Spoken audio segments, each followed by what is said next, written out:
Hello, everyone. I'm Dr. Darsha, And I'm Dr. Altamash Raja, and welcome to Medicine Redefined. a podcast where we will explore the often overlooked but necessary components of health, what we consider to be the fundamentals. We will investigate topics and practices that can give you and your patients the best chance to optimize a healthy lifestyle. It's time to move the needle forward and put the health back in healthcare. Our guest today is Yvonne Burkart. Yvonne obtained her degree in biology from UC Irvine and went on to complete her doctorate in environmental toxicology. She previously held the roles of research scientist at Science Cell Research Labs and senior toxicologist at Global Regulatory Services.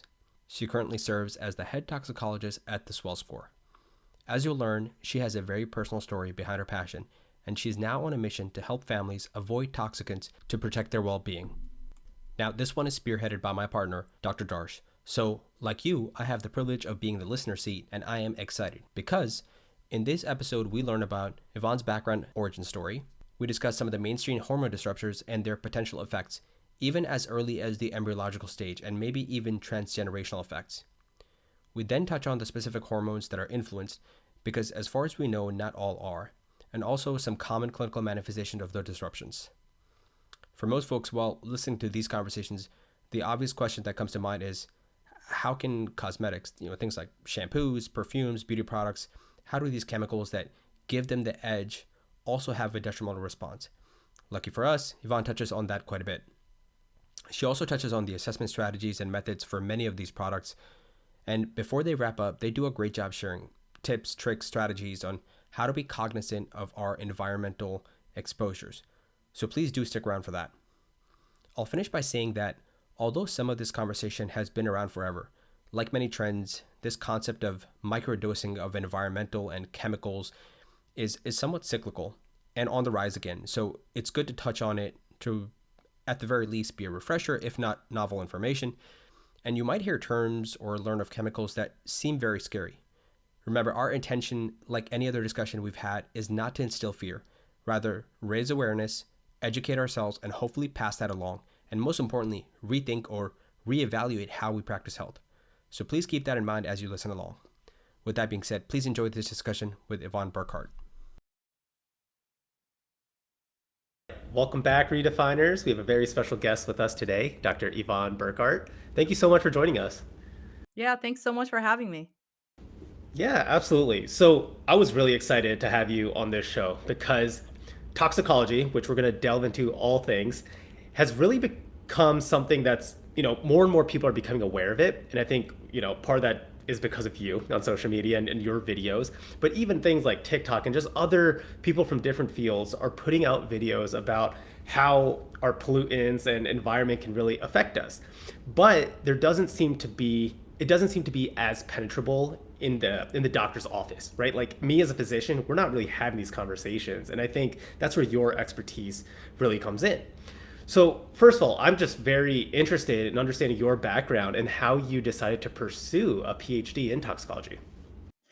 This is a really great question, and it basically happened by accident. So I was an undergrad majoring in biology. I actually had the intention to go into medicine, but didn't really feel like that was my true passion. And in the process of looking for an undergrad research project, I stumbled upon a toxicology lab and just became obsessed with what was happening in here. And I had no idea how it would come full circle for me and really penetrate and affect my entire life in the best possible way.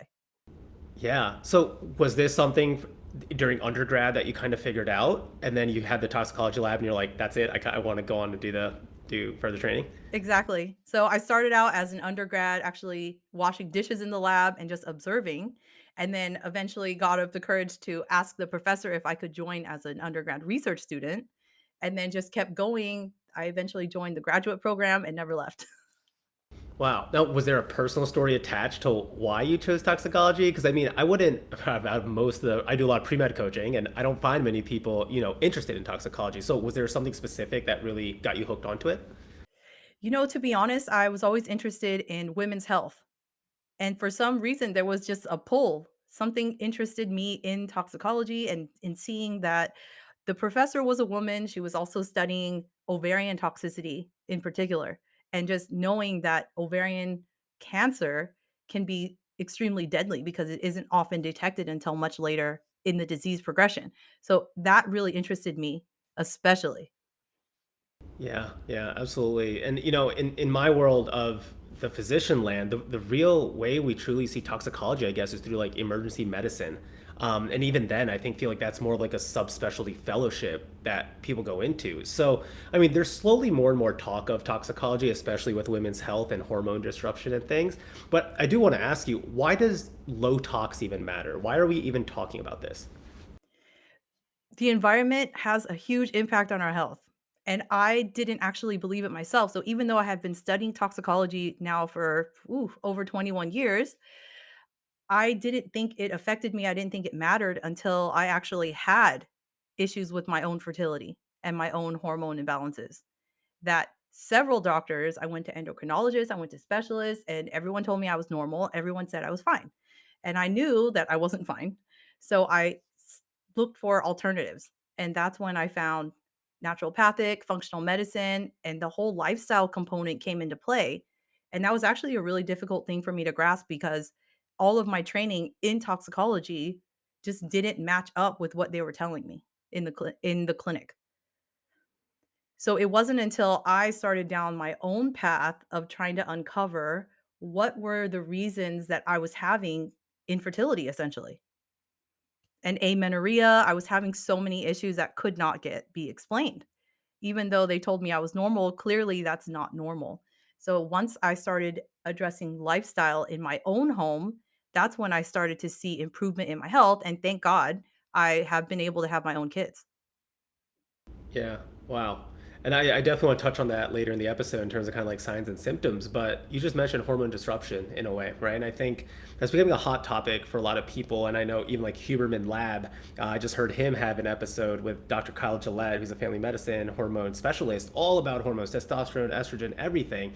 But they don't really talk about the disruption standpoint, right? I think a lot of people are more focused on the biochemistry because it's already so complicated. But let's talk about hormone disruption for men and women when it comes to toxicology.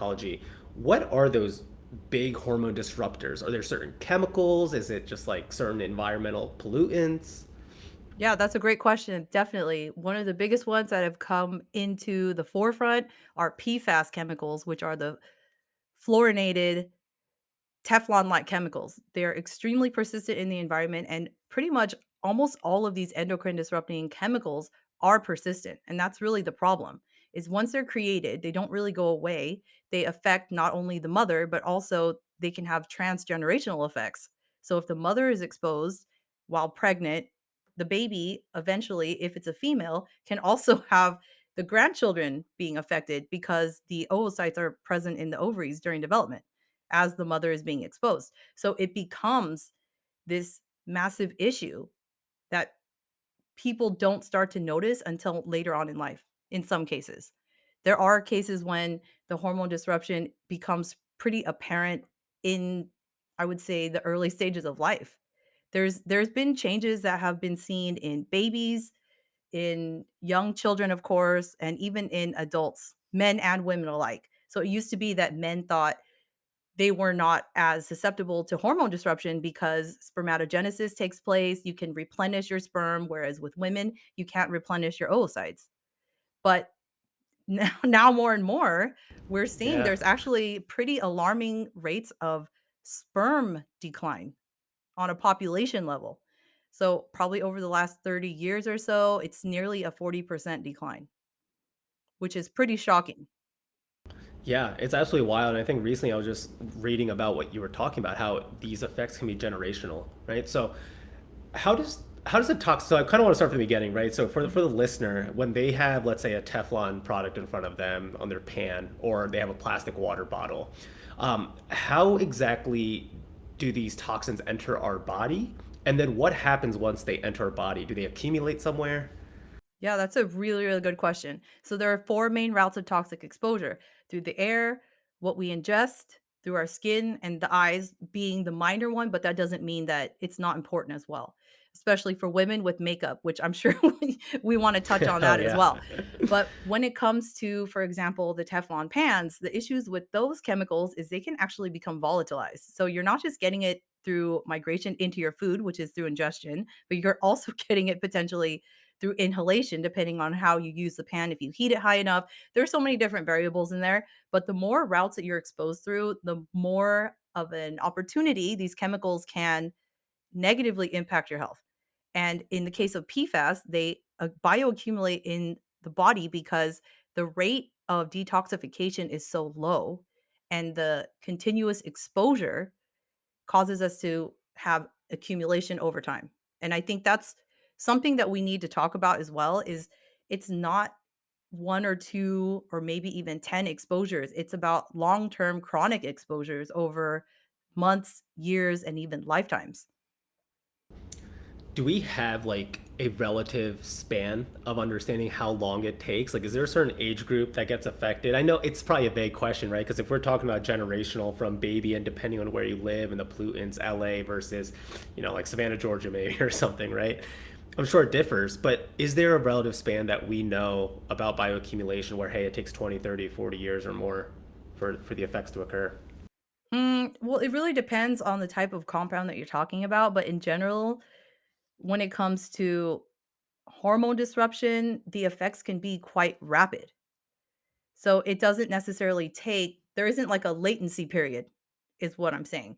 So, for example, once you remove these sources, for example, in the case of phthalates, which are present in plastics that you kind of touched on, but also in fragrances and other different food contact materials, you can actually reduce the amount in the bloodstream pretty rapidly because that one does get detoxified pretty quickly. But in the case of PFAS, the exposure has already begun as soon as conception takes place. Most people have PFAS in the body. What does PFAS stand for, and where do we find that most of the time? Per and polyfluoral alkylated substances. Solid. So, they're pretty much everywhere now just because of their stability.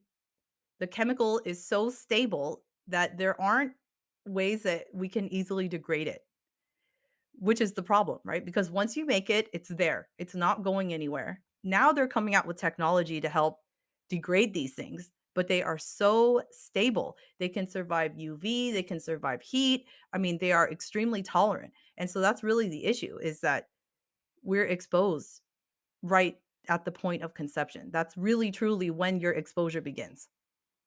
And I'm guessing the reason PFAS are so prevalent is because of those reasons, right? It's resistant. So, for manufacturers, it's so easy to use in order to create a product that stays on the shelf for longer. Is that correct? Yeah, so it's really interesting because PFAS can be used in so many different ways. So Teflon is for nonstick, right? On cookware. It can be used to waterproof. So and it can be used to stain guard. So it's on waterproof clothing such as rain gear. It's also used in firefighting foams. There's a higher incidence of cancer in firefighters who are exposed to these materials and so on and so forth. I mean, they come in so many different ways, but once they're in the environment, they're in the water, they're in the soil, they're in the air, they're in fish. They have so there's this thing called biomagnification. So like the higher up in the food chain you are, the more likely you are to have toxic accumulation. And polar bears, even though they are so far away from most human populations, they have been shown to have PFAS in their fat. So that's how far Wow. these things can travel because they're so stable that they can travel huge long distances up the food chain. They're called forever chemicals for a reason because 'cause they're around forever. Yeah, that's absolutely insane to think about, right? I mean, we're talking about generationally through the human species, but then also just up the food chain. I mean, Mhm. I've seen Seaspiracy and just talk about microplastics, and I kind of think of it also like, you can take fish oil or you can take kind of algae oil, and the way the fish make their omega 3s is because they're eating the algae, right? And so that bioaccumulation from their point, you're kind of getting the benefit of both. So that's the way I kind of think about that. I do want to kind of circle back to now the hormone disruption standpoint, because I think a Mhm. lot of our listeners are going to be like, wait, so how is this exactly affecting the hormones, right? I think if we can get that education, more people are going to become aware. So you talk about the four ways of ingesting toxins. They can bioaccumulate. How is it exactly affecting hormones, and which hormones are being affected?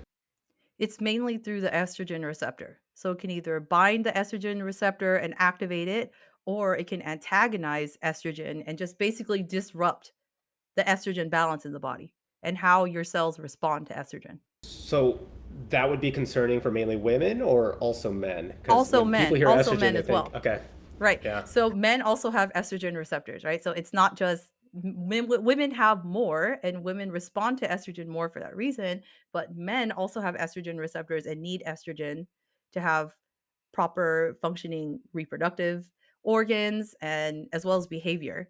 So it's interesting because PFAS can also disrupt the thyroid. And everyone has a thyroid, right? Regardless of male or female, everyone depends on thyroid function.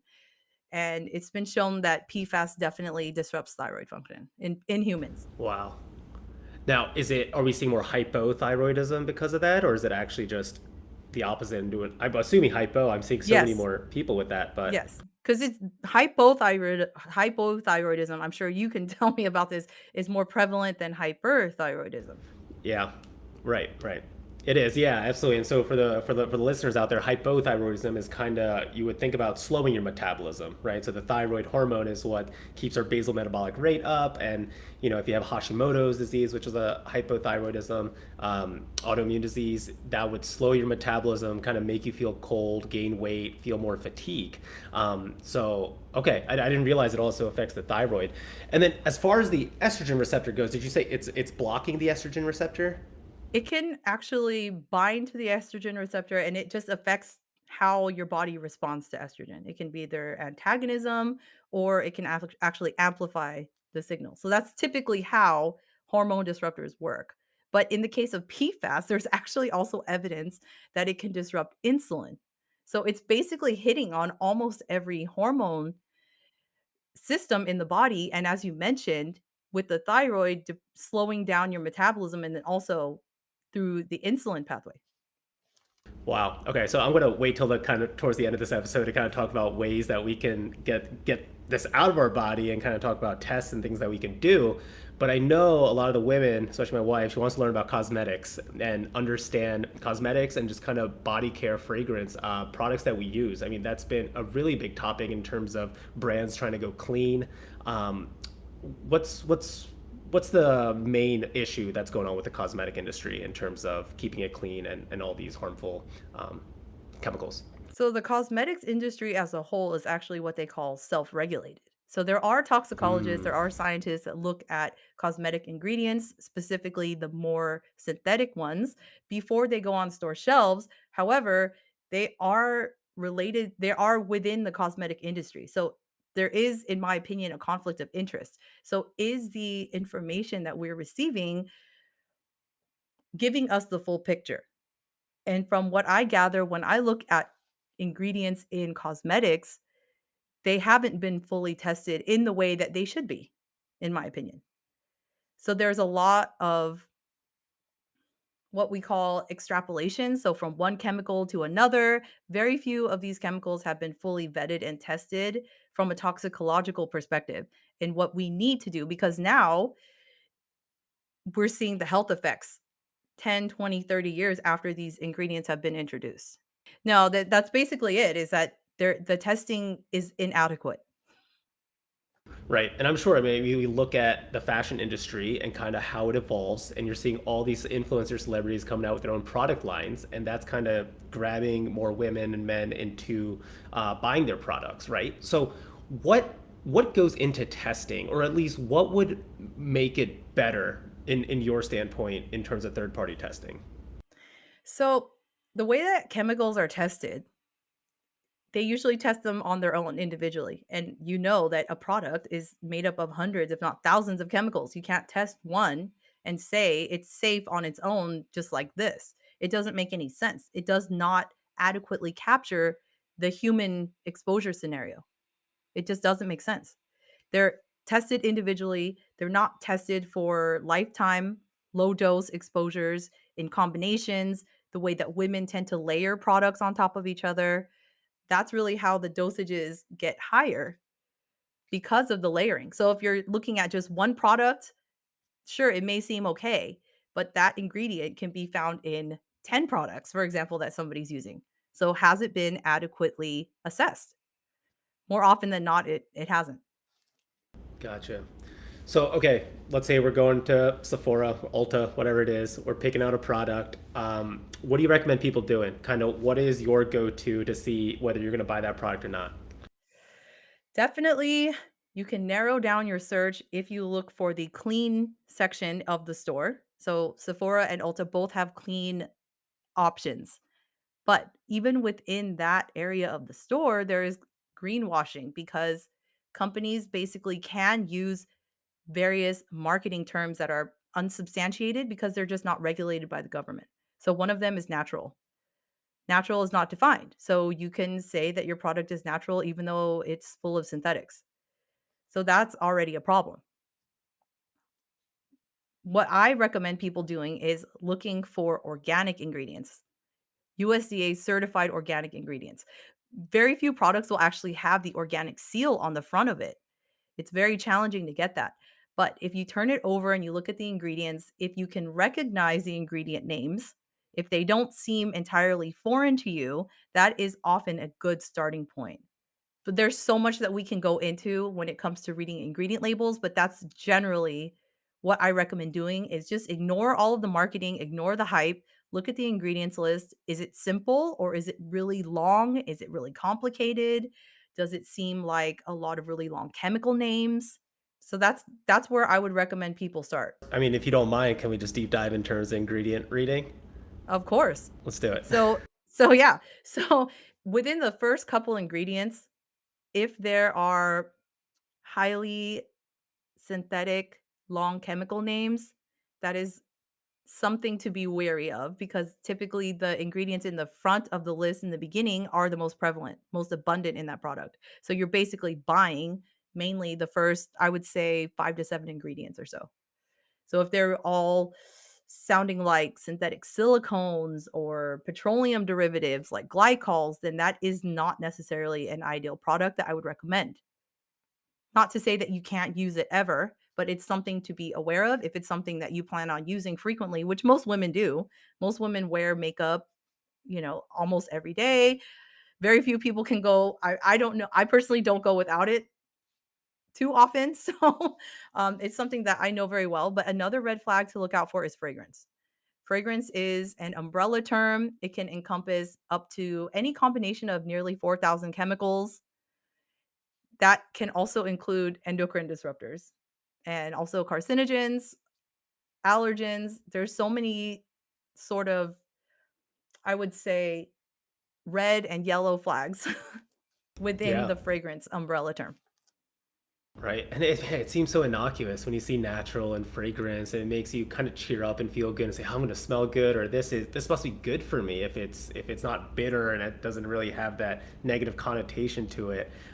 It's funny, but I mean that's marketing, right? I think in previous episodes on this podcast, we've talked about the bliss point and kind of how foods will market towards kids and the eyes and the flavor and the right amount of fat to sugar to carbs just so it can be addicting.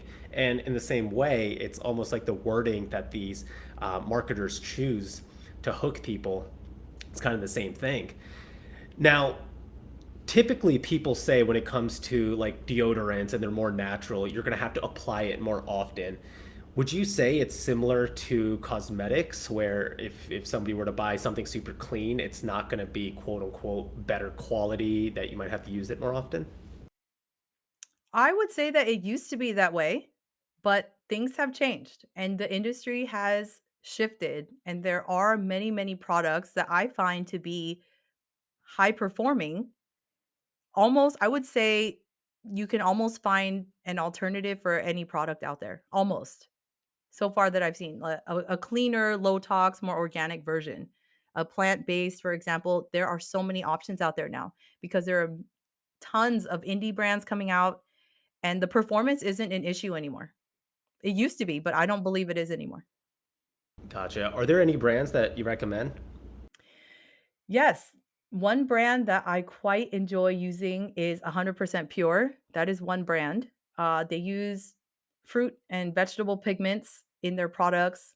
I find them to be they perform well for me. They're not heavily scented or fragranced, which is something that I personally prefer. But there's also another brand called Fit Glow, Fitglow. That's also one of the brands that a lot of people like and have switched to. Gotcha. Cool. Awesome. Okay, I want to transition now into the holiday season. So when people are going to listen to this, Christmas probably is going to be over, but it's still going to be in the time frame of when people are celebrating. And you had a Instagram video talking about candles, and I know you probably got a lot of questions on this. You made multiple videos on it, and as I was watching it, there was a candle burning in my room, and I was like, oh man, because I absolutely love like fragrance and stuff. But tell me what the deal is with candles and like essential oils and any type of fragrance that we tend to use during this time of year. So actually, these can be indoor air polluters. They're sources of indoor air pollutants. And indoor air is more polluted than outdoor air in most cases because a lot of people spend time indoors. We don't open our windows frequently enough. There isn't necessarily the UV that is coming from the sun that can help to keep bacterial and viral counts low. We have a lot of like humidity issues as well. So there can be breeding grounds for mold, so many other things. And the personal care products, cleaning products that we use, the candles we use, the fragrances, those all contribute to indoor air pollution because they release volatile organic compounds or VOCs. VOCs are not, we don't want high levels of VOCs. We also don't want high levels of particulate matter in the air because all of those things are being inhaled. And the route of inhalation exposure in toxicology and health is the most sensitive, second only to IV injection. So be really careful with what you are putting in your air. Wow, I didn't realize that. So I think you then also came out with a video about alternatives, and is it that people can make their own candles, or can you buy like more natural candles? Oh, you can definitely buy better Okay. candles such as beeswax. So upon my research, I'm a science geek and I needed to know what research has been done, what measurements have been taken from various types of waxes, from scents, from various wick materials. I just need to know. So I spent so much time looking into this, and it came out that beeswax is the lowest polluting type of candle with a wood wick and essential oils. Those were my findings. A lot of people like to burn Okay. candles for ambiance, right? So Yeah. I recommend then if you really need to burn a candle, beeswax with a wooden wick because believe it or not, even the wick material can affect the emissions because some wicks can contain lead. That's more older, those have been banned, but you can still find them out there that can liberate lead into the air that you're inhaling. Cotton can also be treated with pesticides, so you don't necessarily want to liberate these chemicals into your air if you're trying to create a pleasant environment for yourself. Wow, cool. Beeswax, got it. And I didn't even ask you. I love that we're absolutely nerding out here on the same way, just kind of optimizing, in any way that you can. Because why not? If you can delve into the research and understand it. What did you do your thesis on, or what was your PhD? Was it focused on something specific within toxicology? Yeah, I actually looked at the protective mechanism of glutathione on ovarian toxicity. So, how does glutathione, the master antioxidant in our bodies, how does it affect reproduction, mainly in women, but I also kind of did a little bit in the male model as well. Cool. So, it What protects did you us. find? Yeah. It protects us. Right. So, yeah, right around the time of ovulation, you actually get a surge of glutathione production in the ovary because it helps to how would I say, to kind of temper the oxidative event of ovulation. So it helps to kind of, take away some of the damage that you get to the tissue because it has to rupture. So there is an oxidation situation going on. Very cool. Now, isn't glutathione something we can take as a supplement as well, or is It it is. only? It is. I can't remember. Yeah, a lot of people take glutathione. Liposomal glutathione is the ideal way to do it for absorption purposes, but I prefer to get glutathione through food. So, glutathione precursors, anything that has sulfur in it, because sulfur is what you need to make the cysteine, which is the limiting amino acid in glutathione. So, the more cysteine you can get, the more sulfur you can get, the more you're giving your body to make glutathione. But remember that you can only make a certain amount based on your genetic background. So you can't just like I mean, you can eat a lot of sulfur, that's not going to harm you, but, there's only so much that your body can make in a 24-hour window. Gotcha. Yeah, and for people that are like, I have no idea what's going on, I recommend just Google imaging, kind of like the glutathione like pathway, and I think you'll see the sulfur. And it's kind of in my mind with a little arrow and using a sulfur to kind of convert it over and whatnot. So recommend people Google imaging that. Cool. Okay, so we went over cosmetics and kind of like the body care. We went over oils, or actually, let's go into essential oils because I know that's something that a lot of people have done. And even when I shadowed like a functional medicine doctor, one of his patients would come in and say, I don't give my kids any perfume, cologne to use. They get to dab on essential oils on their skin. What is your thought on that? If they are using it neat, that is something I would definitely advise against because essential oils are extremely concentrated and potent. So the more you concentrate a substance from what it was in the plant. So from the whole plant, for example, a rosemary oil, essential oils can be hundreds of times more concentrated than what you would find in the rosemary plant. So you can have chemical burns, you can have so many issues with applying neat essential oils. So if they're properly diluted and you know what you're doing, I highly recommend reading some books on it to understand how to use essential oils safely because they are very potent. But using them topically on the skin as such, if they're properly diluted, isn't really necessarily a problem.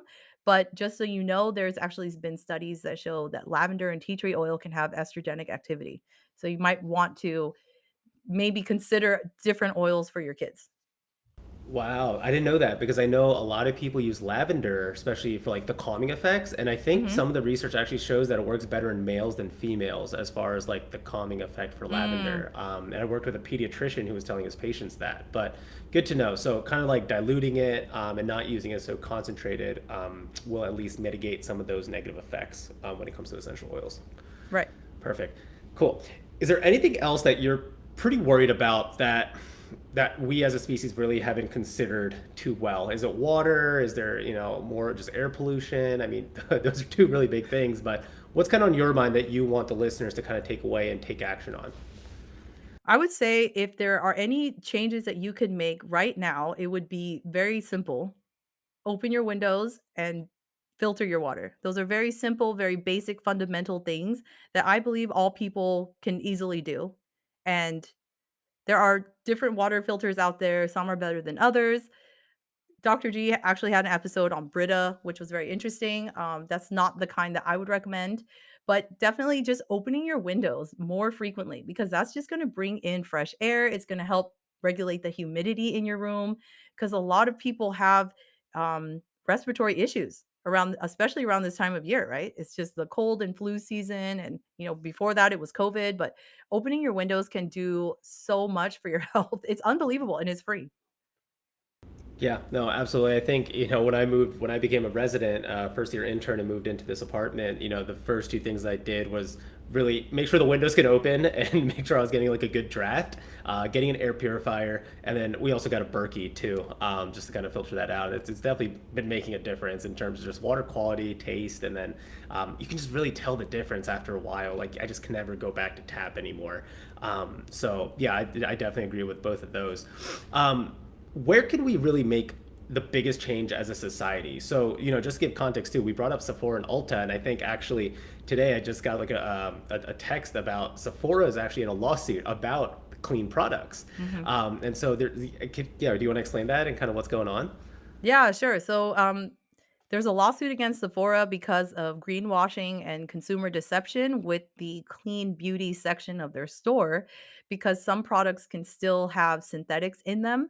So it gave consumers a false sense of security because they're thinking I'm getting a cleaner product and it is cleaner, but is it truly clean? Well, it really depends who you ask. So it's really up to the consumer, unfortunately, to properly vet these products and ingredients before we buy them because we can't believe the marketing anymore. Yeah. Wow. Yeah. It's funny. I think it was a TikTok video, and the content creator was saying, she wasn't expecting it to be a lawsuit in that sense where it's not clean enough. She thought it would almost kind of be the opposite where they're saying, I mean, I couldn't get the wording straight, but it's funny that hey, there's still a proponent out there saying we need to get cleaner. And I guess this kind of goes back to what you're talking about in terms of the research and testing as well. But at least there's awareness coming out, right? Which is kind of how I started this episode. Are there any websites or apps that you recommend that people follow in terms of kind of figuring out what's good, what's not, and also just learning about like hormone disruption and kind of what pollutants can do?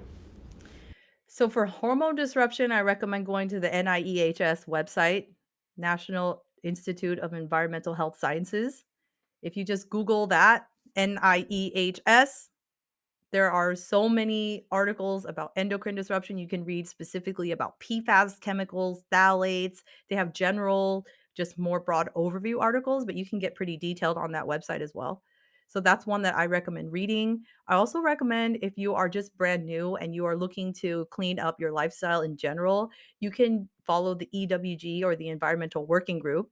So they publish every year the clean 15 and the dirty dozen lists of crops that are either low pesticides or high pesticides. And so you can use that to kind of guide your grocery shopping. So you don't necessarily have to buy everything organic. You can prioritize those that are more heavily sprayed just to try to help with budget if anyone has budget constraints. But just to also make it easy on yourself so you don't always feel like I can only eat organic because that's not necessarily true either. Right. I was just about to ask you that.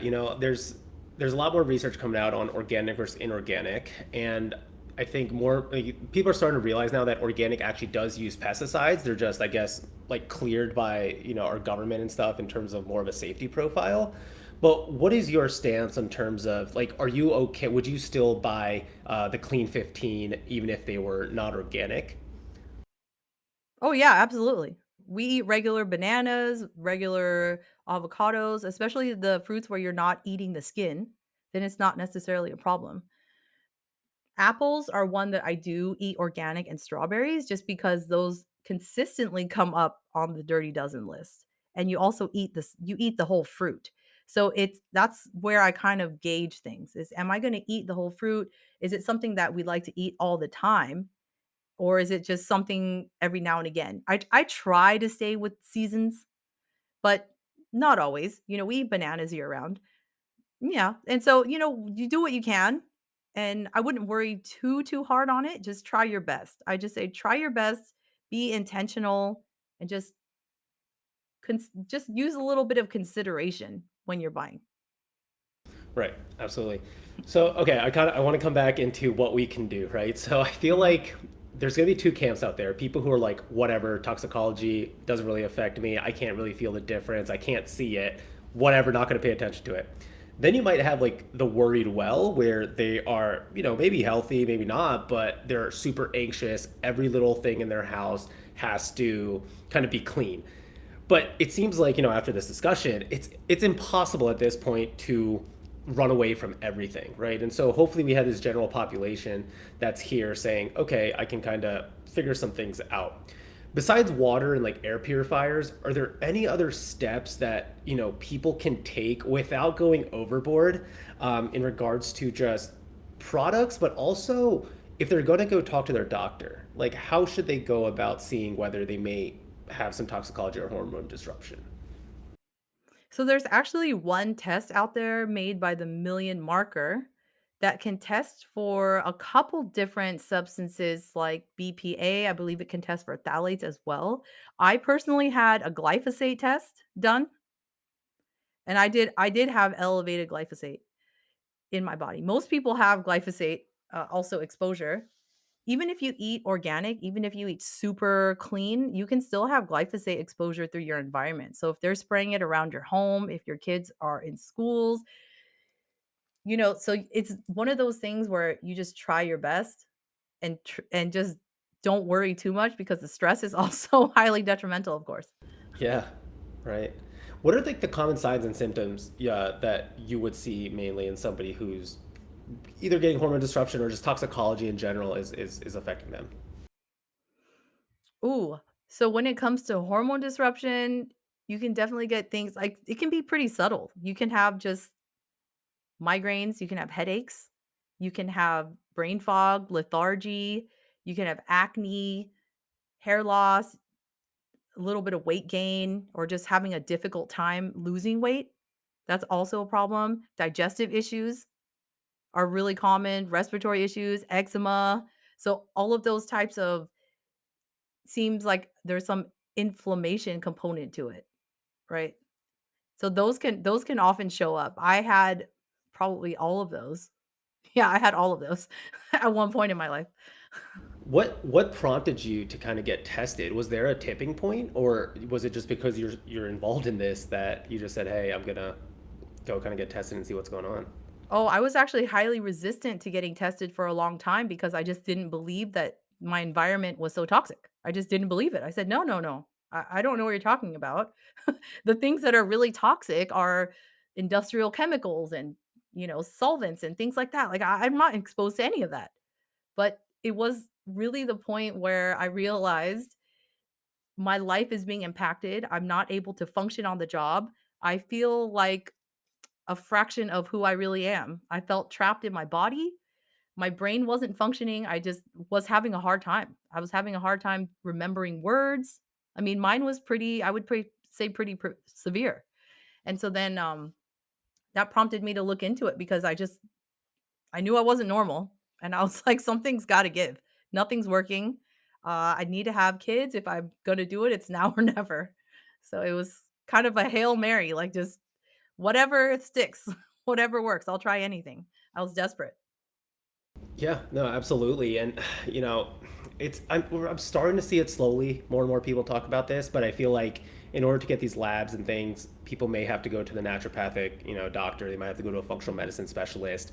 Hopefully, some allergy immunologists out there are starting to dig a little bit deeper into this. I mean, they obviously have an understanding, and I don't think this isn't like a voodoo kind of science, right? I mean, there's research out there. This is people are starting to learn about this. I just wish it was more prevalent. But how do you recommend people start to have a conversation about getting tested, even if it's from their family care doctor? Because the problem with our current healthcare system is you need a diagnosis in order to have a test that actually prevents you from having that diagnosis in the first Right. place. And so, like, how do you recommend somebody opening up this conversation with somebody? Well, I would sort of ask your doctor a question. So how I went about it was, "Okay, doctor, please tell me what are the sort of causes of what I'm having? Like, what are some of the explanations? And where can we go with this? And how can I learn more? And what can I do to support myself outside of coming to your office?" And that's really where it stopped. The conversation ended because there was no talk of nutrition. There was no talk about lifestyle. There was just come back in 6 months and get tested again. And that just didn't make any sense to me because clearly there was something that was going on that they either didn't know or couldn't look into further. There for whatever reason there is, right? I don't know from the clinical side of things. I'm just looking at it from a patient side where I just kind of felt like I hit a wall and beyond a certain point there was just no more discussion that could be had because it just was I felt like I was getting shut down essentially for whatever reason it was. And yeah, so just being able to ask the questions and start to open that door and say, what can I do from a lifestyle perspective? Because I recently went to the doctor and they told me, "Oh, you're fine, you're this and you're that." And I'm like, "Wait, but I remember from when I was going to see a functional doctor, they told me that this was not normal." So I'm going to have to go back and just basically get a second opinion and look at it from a different perspective because our environment definitely has an effect on our health. Absolutely. There's no argument about it. It may have been maybe 15, 20 years ago, back when endocrine disruption was just becoming a field, that it was kind of up for debate, but I don't think there's wiggle room anymore. I think the evidence is so compelling that we can't avoid it. And you mentioned something very important there in terms of patients feeling like they're shut down, right? And that happens way too often, especially in the traditional sense of medicine. When you go see a family care physician or somebody else, there's limited time, 15, 30 minutes. You ask for a test, they don't really find a reason to get it. So yeah, I agree with you. I do think it's worth getting a second opinion. If you can afford, maybe going and seeing a fee for service provider, going and getting certain lab tests done. But then also just doing the research and advocating, right? I think that like hormone disruption, there's so much to get into, and it can definitely overwhelm people. But even just starting like slow, understanding what these abbreviations stand for, where you can find them, what are the small steps that you can take, and then also just also seeing other patient stories, right? And I understand that the plural of anecdotes, not data, but you need enough anecdote out there for people to start researching into something. And I think we're definitely starting to see more and more people have issues with tox, and then getting detoxed and then feeling better after it. So that leads me to ask you, do you have any opinion on like detox, quote unquote, like saunas, running, like exercise? Like, what are those? Is there anything people can do to really just get rid of these toxins out?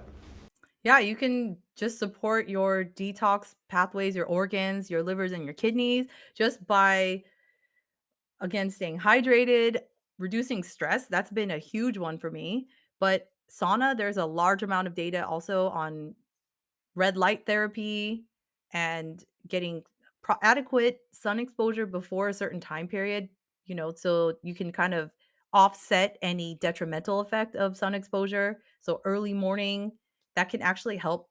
It has helped me significantly with my sleep and just in general overall well-being. Just upon waking, I just try to look outside, just open a window and just try to get that bright light into my eyes, and it just really helps to wake me up, not if for anything else. But those are the things that we can do easily in getting adequate movement, right? Because we need to move our bodies. We are built to move. We're not built to sit. The more you sit, the worse off you'll be. So of course, having what was I mentioning earlier? The sulfur compounds in your diet, that's huge. That's huge. Trying to remove so the more you clean up your environment, the less burden you have on your body and on your organs. Because just breathing oxygen, we need glutathione to offset that oxygen that we're breathing. We need oxygen to survive. You're not going to stop breathing, right? So we got to help our bodies out, because over time, the liver gets taxed, your kidneys get taxed. So you got to make sure you're sweating, moving, sleeping, getting enough water because that's going to help too. If you're not pooping every day, that's a problem. Pooping is also a major pathway of detoxification. So, Yeah, and one that many don't think about. And, as a physical medicine rehab doc, we almost call ourselves the poop specialists in the clinic. We're not GI docs, but we're always asking our patients every day, hey, when was your last bowel movement? So we definitely understand that. So it's a huge reason as to why people don't feel good is that they aren't moving their bowels. So that's definitely a key. But I love everything you're saying, right? It's all the pillars that we talk about so often, on these episodes. And I'm glad you mentioned red light therapy. I didn't realize that. We actually brought on one of the representatives from Juve, the red light therapy company, on this podcast not too long ago. So for the listeners who haven't checked that out, they can check out that red light therapy to understand that. As far as labs go, is there anything specific, like first time if somebody wants to understand how much tox they have in their body that they should be getting? I think it really depends on your situation, and I think it's up to the provider, especially in my case. There were tests that I didn't even think of. I didn't ask to get tested for toxicity. It was just, "Hey, these are all my symptoms. These are the problems. This is my history. What should I do?" And it was the functional doctor that guided me and told me what tests to get. And it came up that I had some symptoms that were consistent with heavy metal toxicity. So I got tested for that, and then it came back positive. So then it turned out that I had fillings in my teeth. I got those removed. I felt a ton better. I felt so much better after I got those amalgam fillings out. But that's just another thing is it's really not easy to say because we're exposed to so many different things that really depends on your lifestyle, where you're at, the products you use, the foods you eat, the type of home that you live in. If you're living near a highway, a busy road, I mean, you can have so many different toxicants in your body at any given time. But the million marker test is one that you can do on your own, but of course, it's out of pocket. But it's wild, right? I mean, the fact that you're saying it depends just goes to show how, how many toxins there are out there, right? I mean, if somebody were to say, hey, like, I've cardiovascular risk. All right, you're going to get like a lipid panel. You might do like an EKG test. There's other things that you can get. If you're looking at the liver or like the GI system, there's things you can get. But when you talk about this, it's just that's how rampant this issue can be. So that's something that just really resonates with me is that wow, this is something that we really need to look at. And again, yeah, I think a lot of these are kind of out of pocket, but at least getting that second opinion if your primary doctor or whoever may not agree with getting those tests. I do want to ask you about obesity. So I read this really fascinating article called Slime Mold, Time Mold. I think that's the website. And they had an article named A Chemical Hunger. And it was talking about why obesity happens, or why obesity is happening in this world, and why it's becoming a global, or an epidemic. And it wasn't what we think it was. It wasn't because we're eating too much. It wasn't because we're being more sedentary.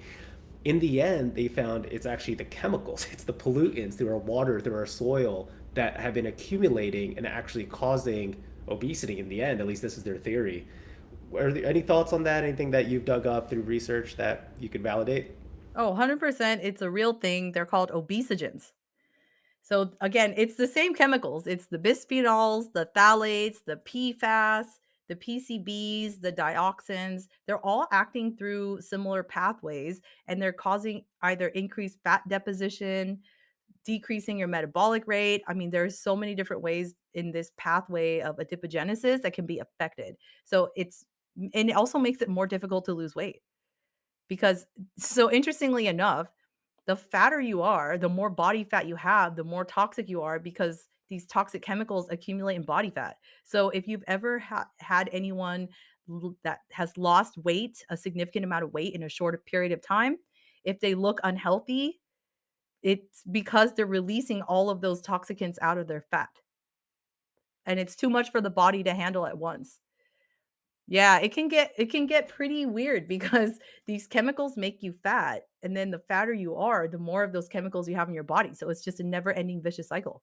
Absolutely. And I mean, this was like a 3 to 4 hour article read. There's like 10 different parts to it, but like it's the nerd in us that I think was like I can send it to you. It's super fascinating. But they go through like metabolic ward studies, they go through exercise study, they go through everything and have proven that hey, it's not what we think it is. Like sure, it's the foods we eat because of all the toxins that get into it. So junk food primarily and things like that that is causing the obesity, but it's not the junk itself; it's the stuff that comes with it.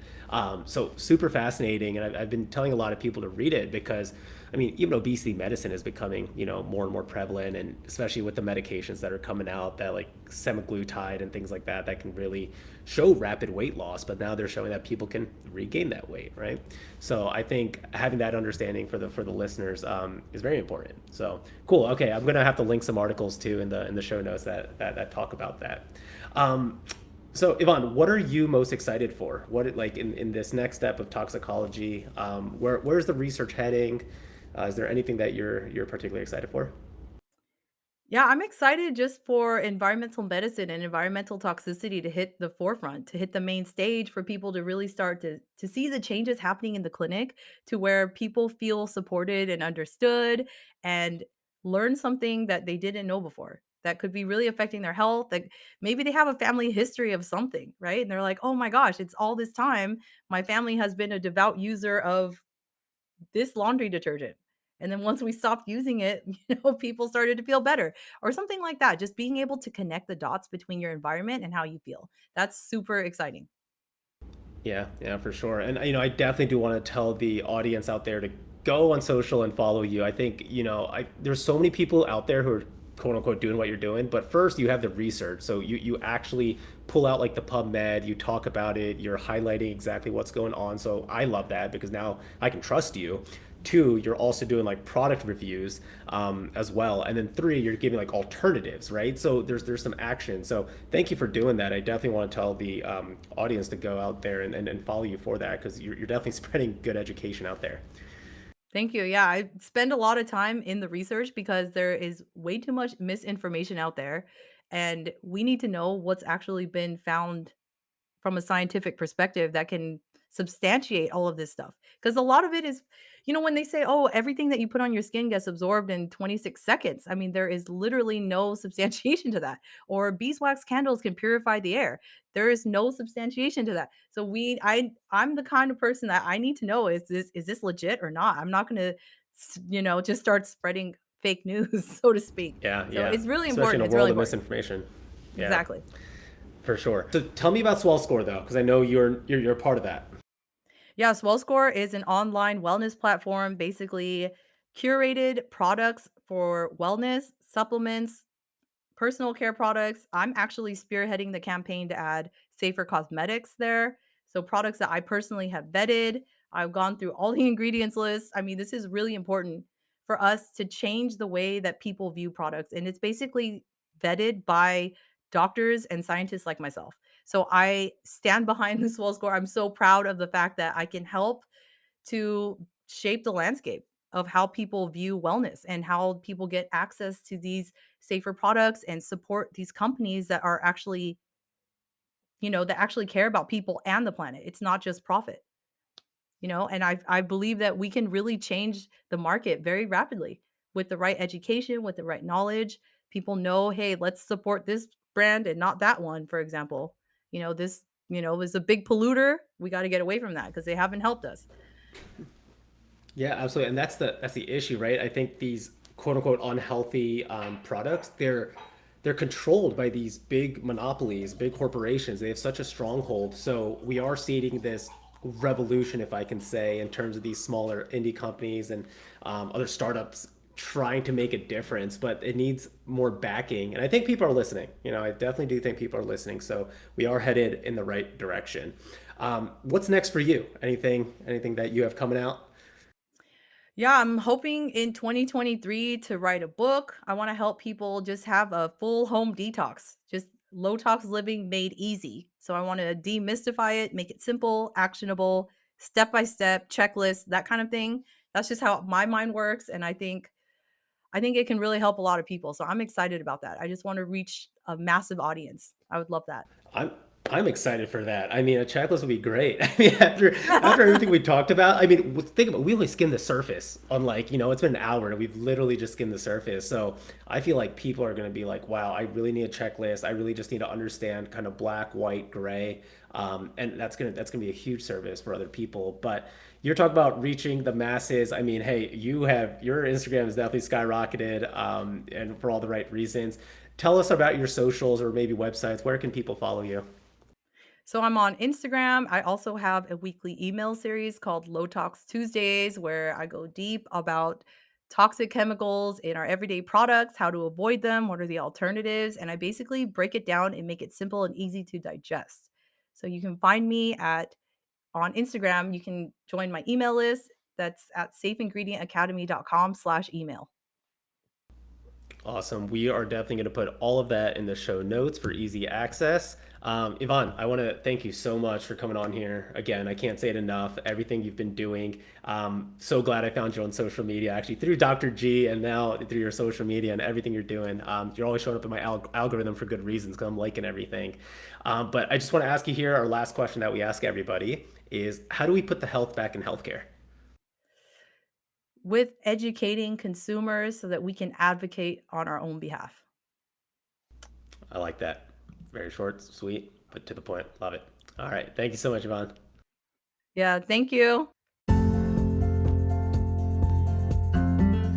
If you liked what you heard today, be sure to check out the show notes for great resources to learn more about toxicology and also where to find Yvonne.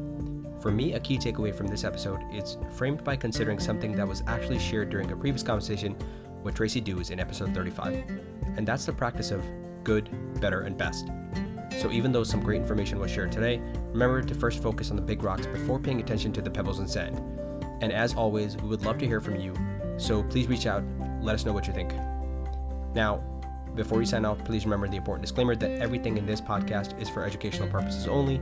It does not constitute the practice of medicine, nor should it be construed as medical advice. No physician-patient relationship is formed, and anything discussed in this podcast does not represent the views of our employers. We'd recommend that you seek the guidance of your personal physician regarding any specific health-related issues. However, if you enjoyed the show, please be sure to subscribe, review, and share with anyone who you think will gain value from this. And until next time, thank you for listening.